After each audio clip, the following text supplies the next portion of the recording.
by Sarah K. I was visiting a school in northern India when I heard it for the first time in ages. It was barely audible over the shouting of children, the squeals and laughter bubbling up from the schoolyard through the classroom windows, but it was there. The swish of silk saris and the jingle-jangle of bangles on thin wrists like wind chimes. This is what learning sounds like. I remember when I was 5 years old. The principal of our junior school was Mrs. Ribeiro. She was an Indian woman the size of a nightlight, and she glided like a sailboat through the hallways of our school. Once, when I got close enough to grab a fistful of her draping silk sari, I lifted it to try and see if she had any feet at all. I thought she floated. We begged to send to her office the hanging plants like a jungle above our heads, her quiet laughter. Adults needed an appointment, but we did not. And even when she was in a grown-up meeting, all it took was a gentle knock on the door, a peek around the corner, and she was off, calling, "Sorry dear, we'll have to reschedule. I have to meet with someone else about a very important matter. It's about a gold star. It's about a new diorama. It's about a finished reading book one level higher than last time." She knew every student by name, visited every classroom, spoke to us like we were scholars, artists, scientists, musicians, and we were. My world was the size of a crayon box, and it took every color to draw her.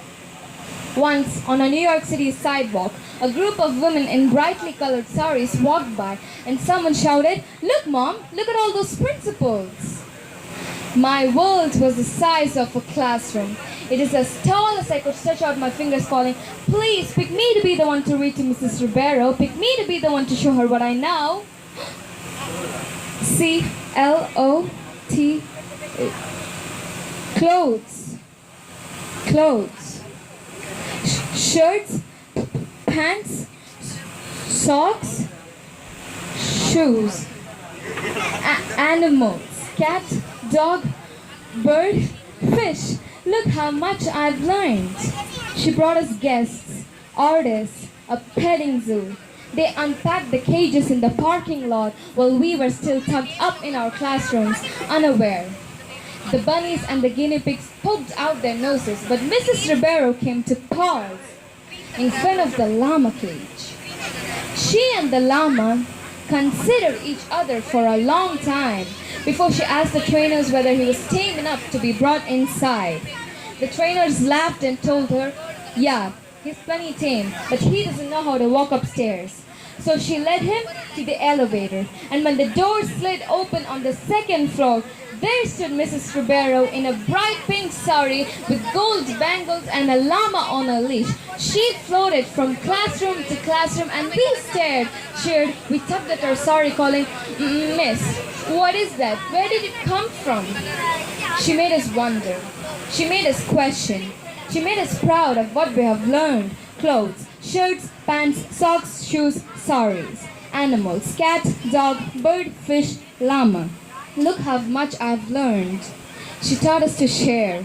She taught us to listen to each other when someone else is speaking, and then she let us go. We were dandelion seeds released to the wind.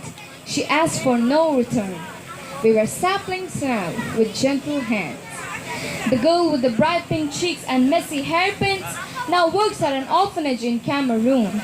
The boy with the colored origin markers is now a graphic designer in Chicago.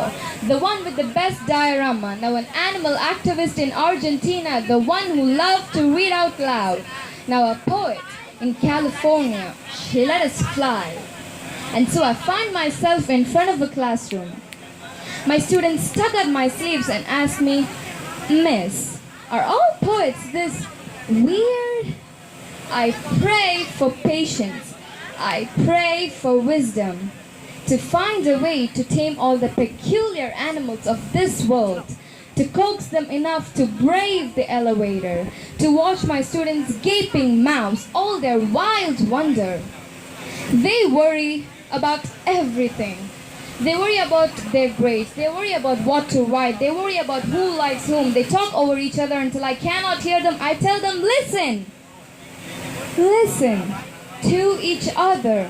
Like you know, you all are scholars, artists, scientists, musicians. Like you know, you will be the ones to shape this world. Show me how many colors you know how to draw with. Show me how proud you are of what we have learned. And I promise I will do the same. Thank you.